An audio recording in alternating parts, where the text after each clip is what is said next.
রাধে রাধে বন্ধুরা, সকলকে জানাই কৃষ্ণময় শুভেচ্ছা। আমি চলে এসেছি আর একটা ব্লগ তোমাদের সঙ্গে শেয়ার করব বলে, কিন্তু প্রচণ্ড বৃষ্টি হচ্ছে। আমার তুলসী মহারানীর কাছে যাওয়ার রাস্তা সম্পূর্ণ জলমগ্ন হয়ে গেছে। বাড়ির চারপাশে জল, সারা দিন সারা রাত ধরে অবিরাম বৃষ্টি হচ্ছে।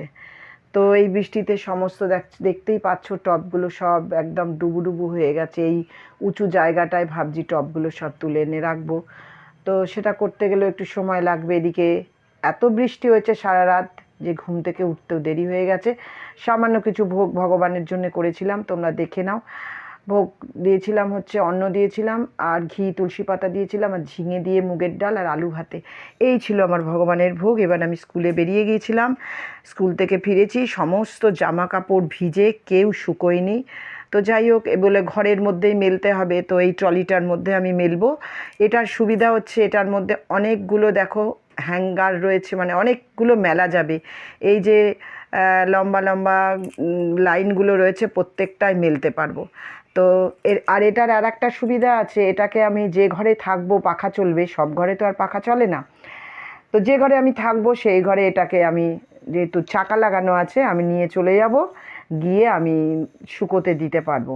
তো আজকে আর অগত্যা উপায় নেই, কারণ হচ্ছে এটার মধ্যেই আমাকে মেলতে হবে। আর এটার মধ্যে অনেকগুলো মেলা যায়, এটার সুবিধা অনেক। তো এটা আমার মেয়ে আমাকে দিয়েছিল কিনে, যেহেতু যাদের কম জায়গা, ছোট জায়গা, মেলার অসুবিধা, তারা কিন্তু এইটা ব্যবহার করতে পারে। আর আমিও এটার মধ্যে অনেকগুলোই মেলবো। তো মেলে টেলে দিয়ে আমি চলে যাব রান্নাঘরে, যেহেতু বৃষ্টির দিন, কখন আবার পাওয়ার অফ হয়ে যাবে, তো তার আগে রান্নাবান্না করে দেবো।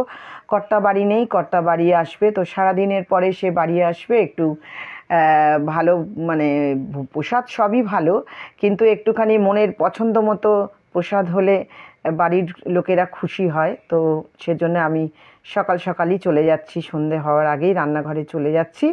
তো আমি রান্নাঘরে চলে এসেছি। আজকে আমি একটা সবজি রুটি বানাবো।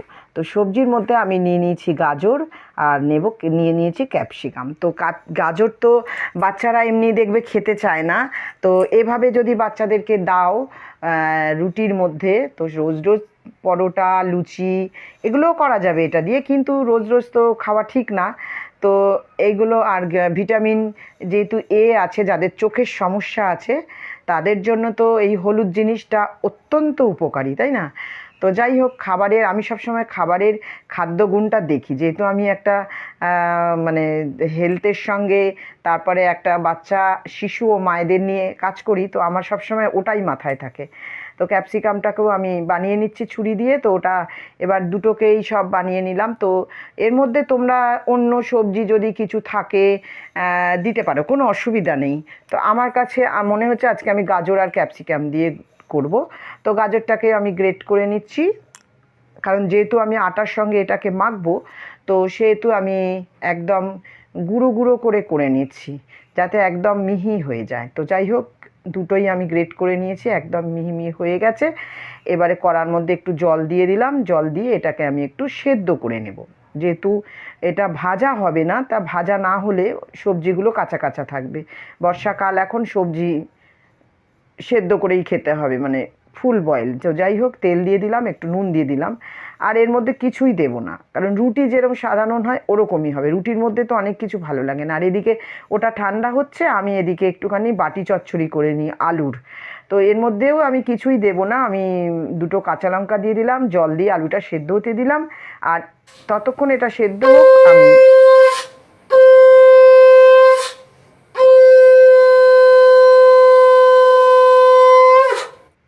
সন্ধে দিতে চলে এসেছি। তো আরতি করে নেব, আরতি করে নিয়ে আমি আবার চলে যাব রান্নাঘরে, যেহেতু আমার এখনও হয়নি।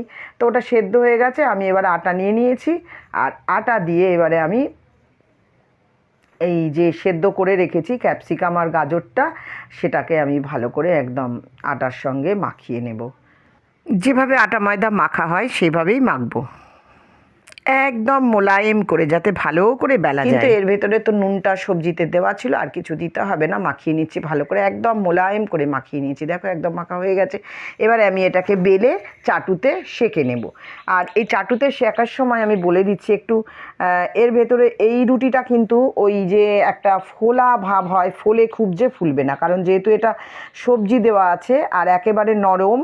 ফুলবে না মানে এমন নয় নরম হবে না, সবজি দেওয়া আছে বলে এটা একটু নরম হবে, আর তেলও তো একটু দেওয়া আছে, সেজন্য অনেকটা এটা পরোটার মতোই সেঁকা হয়ে যাবে। আমি চাটুতেই সবগুলো সেঁকে নিয়েছি।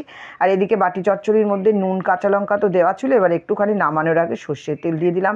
আর এবার একটু এদিকে দুধ শিউলি করে নিলাম। এই রেসিপিটা খুব শীঘ্রই তোমাদের সঙ্গে শেয়ার করব বন্ধুরা। দুধ চিউলিটা আমি আমার দিদিমার কাছ থেকে দেখেছিলাম, শিখেছিলাম।